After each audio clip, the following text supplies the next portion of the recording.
Is the industry really down 3.4% in units first quarter? Probably very close to that in units, but for us, the dollars are up, and that's what we take to the bank. And I don't know if the industry has a complete pulse on what really comes in from overseas and what the Amazon people are really selling or not. Okay. All right. Jerry, does that feel like about where the industry is to you? Well, we've talked about it. I'm in a difficult position to criticize this as a past chairman, but as you well know from past conversations, I feel we are not capturing the full scope of the numbers. I don't feel we have a good handle on box betting. I don't feel we have an accurate assessment of what's going on with adjustable bid bases. And I think consequently those numbers, look, we're going to have a great year, but I think units are flat to up 1% and dollars are up 3 to 4.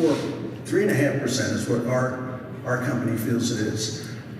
This is Eric Gray's problem now. I hand over, he's the new chairman of ISPA, but that's something we have to fix. We have to fix our accountability on the numbers because it affects the big companies as well.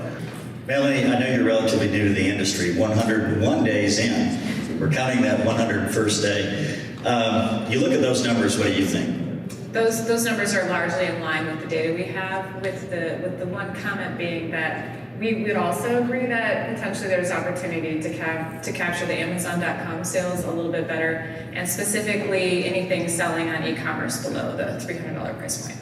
Okay. Michael Thompson, any reaction to that? Well, I'd rather say the same thing. I would probably take a moment to say what's driving these numbers and what's really behind the numbers. If you think about what you presented, the industry in units down 3%, relatively flat in dollars. Due to material inflation last year, most people had price increases that's not accounted for in those numbers. So if you consider price increases that went on last year in the 8% range, we should have seen dollar growth in the 5% range, not 0. So it says one of two things that are happening. Either the mix of the industry is shifting more towards bigger or smaller size beds, or the second thing is that the industry is shifting from higher price point products to mid price point products. And so what does that mean for your business, I think is really the question to ask.